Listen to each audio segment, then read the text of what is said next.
Planning usually occurs in a human context where tasks or objectives are assigned and where plan execution must take place. We introduced earlier a model for planning and showed some simplifications to it, but we explained that a richer model is needed for realistic planning in dynamic situations. In such a context, we've got to observe the performance of activity in the world and try to observe and interpret the effects of our executed activities there. This can allow for possible plan revision and replanning where that's necessary. Allplan, for example, could be configured with 3 separate planning agents which represented and reasoned about plans at different levels. The first was concerned with the human level of task description, setting objectives, giving guidance or overall constraints. A second level is a more technical planning level which could propose options to meet the stated objectives and allow for choices between those options. And a third level supported plan execution and monitoring and could facilitate local plan repair where that was feasible. However, note that in each case here, each agent has a similar structure which is supported by the open planning architecture in which the Allplan Planner was built.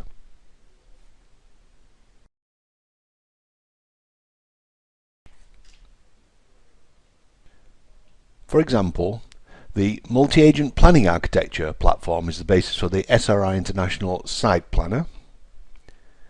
The Open Planning Architecture is the basis for Allplan and is designed to handle multiple planner roles and levels, as you've just seen.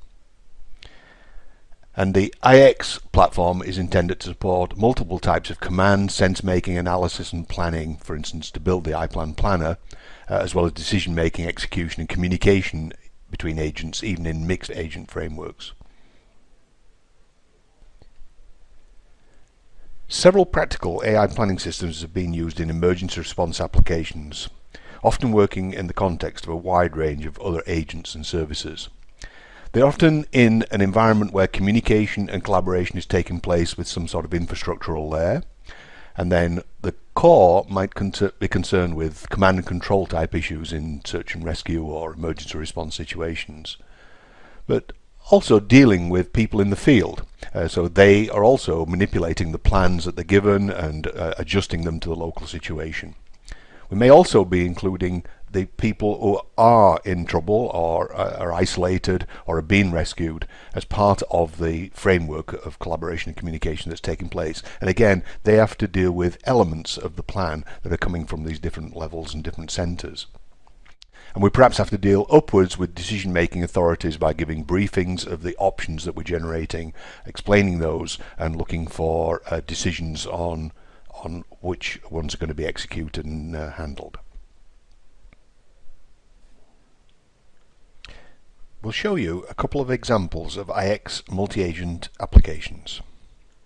This is an IX process panel which supports a search and rescue coordinator and the communications with various other agencies and services in a coalition peacekeeping operations. A second application called iGlobe handles the tasking and coordination of mobile ground and air vehicles in a disaster response scenario. Often, planning is just a small part of a wider collaboration and communication situation involved in a realistic application. The iPlan Planner here sits in the lower right and is quite a simple tool, but it operates in a much broader context of plan communication, messaging, map views, sense making and so on. A paper written in 2001 as part of a special issue of AI magazine on Robocop explored emergency response as a grand challenge for multi-agent and intelligent systems.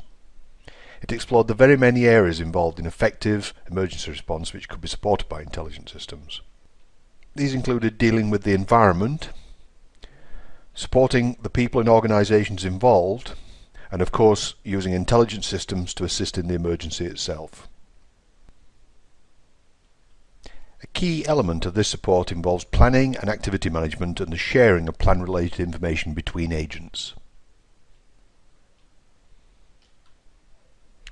Plans are used for communication and collaboration between agents and systems, so plan representation itself is an important area of research. Plans are used in many areas beyond activity planning, such as in situation understanding and summarization, natural language interpretation and generation, and so on. Plans provide an ontological and formal representation core for a wide range of practical applications and uses. A good representation of plans can be used as a target for knowledge acquisition, for user communication, for system manipulation, and as a basis for formal analysis. AI planning work has influenced standards related to process and plan representations used by many industries and fields. For example, in the MIT Process Handbook, its Process Interchange Format, or PIF, in the NIST, National Institute of Standards and Technology in America, Process Specification Language, PSL, in the DARPA, Shared Planning and Activity Representation, SPAR, and has even become a basis for an ISO standard.